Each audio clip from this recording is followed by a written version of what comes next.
Cuando su fe es débil, no recibirá respuesta de parte de Dios. Y esto es importante tenerlo presente, porque escuchamos muchísimas cosas acerca de la oración. Y yo creo que si usted ha sido cristiano por mucho tiempo, ha recibido enseñanza tras enseñanza tras enseñanza de la oración. Pero quiero decirle que es importante que nosotros conozcamos exactamente los principios que nos llevan a orar de manera eficaz. La Biblia dice que la oración eficaz del justo puede mucho.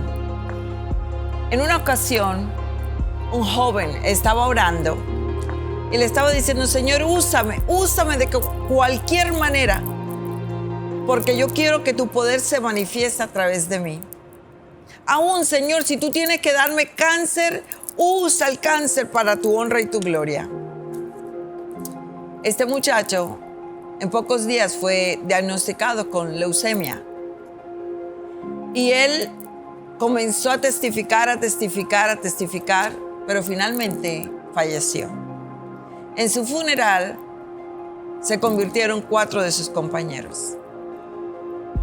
Dios recibió la gloria por la conversión de estos muchachos, pero la oración de este joven fue totalmente inapropiada. Otra señora que escuchó el testimonio de este muchacho creyó que era la manera de orar también. Y decía: Señor, úsame para tu honra y tu gloria. Y si tú tienes que enfermarme de alguna manera, si yo me puedo enfermar, si me da cáncer, Señor, de todas maneras yo quiero que tu poder se manifieste. A los pocos días, ella fue diagnosticada con cáncer. Y mientras estuvo enferma, estuvo testificando y finalmente falleció. 4 personas se convirtieron en su funeral.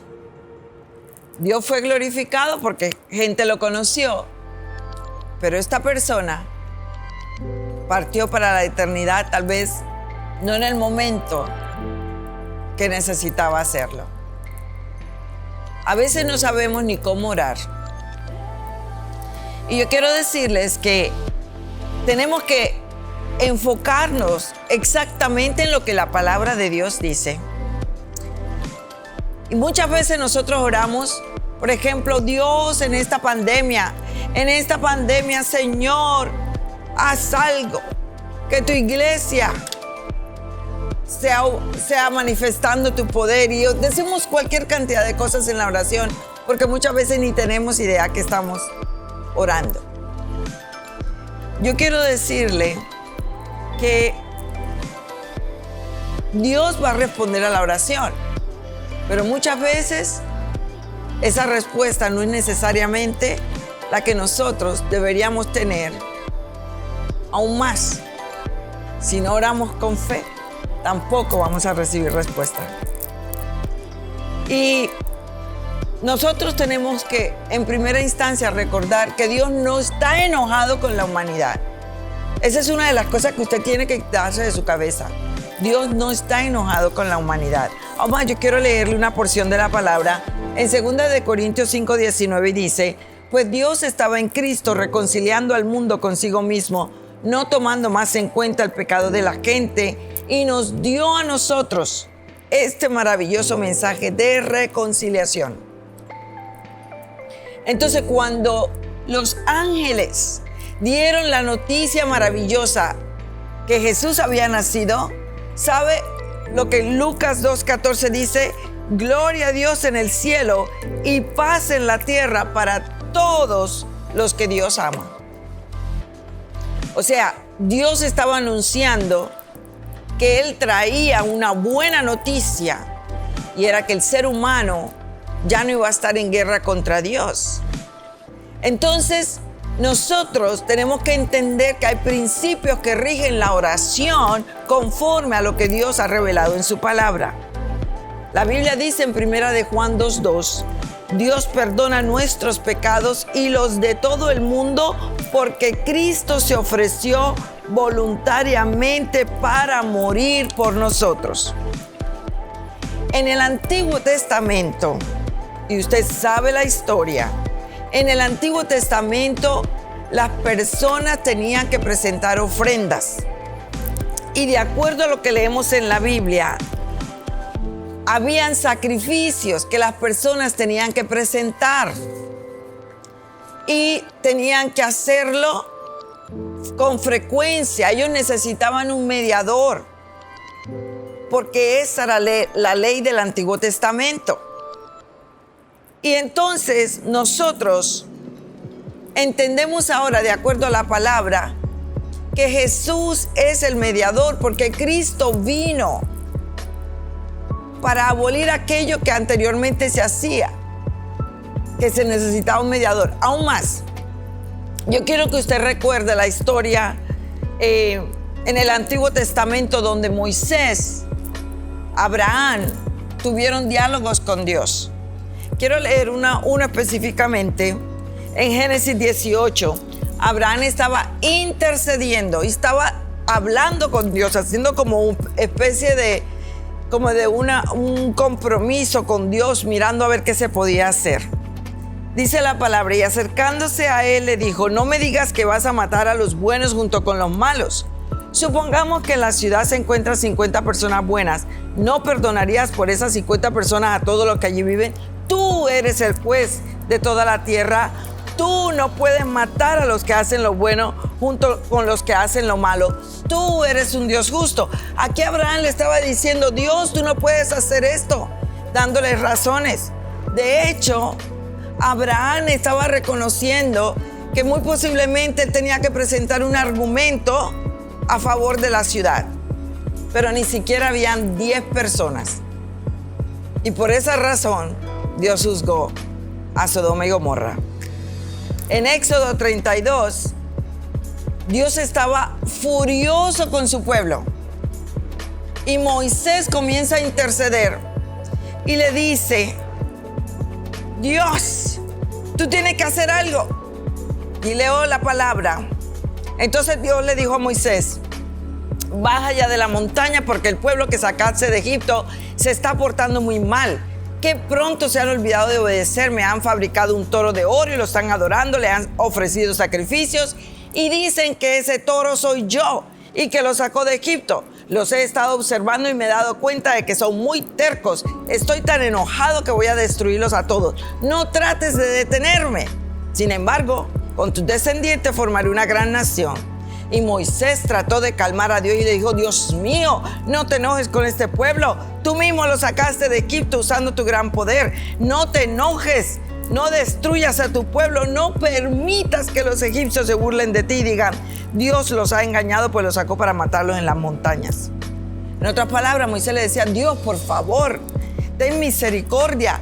Tú tienes una responsabilidad con el pueblo de Israel. Lo sacaste y ahora lo vas a matar. Ese era el Antiguo Testamento. Ese era el intercesor. Se paraban en la brecha, porque en ese entonces todavía Cristo no había venido. Y a veces nos olvidamos, mis amados, que las cosas han cambiado. Después de que Cristo vino, las cosas cambiaron. A veces nosotros oramos: Señor, salva a los que no te conocen. Retén tu ira de aquellos a quienes están andando en malos caminos.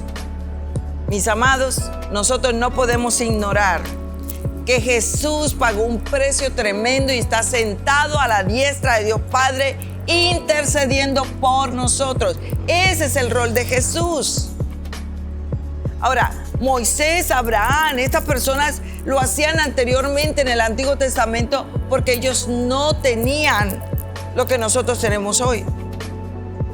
Mis amados, en este nuevo pacto, el único mediador entre Dios y los hombres es Jesucristo, no nosotros. Entonces, era apropiado que Abraham, Moisés oraran de la manera como oraron. Pero nosotros no podemos estar orando de esa forma. Aún más, quiero decirle algo, y esto va a sonar feo, va a sonar duro, pero Satanás es el que nos ha convencido a nosotros que nosotros tenemos que tomar un rol que no es de nosotros.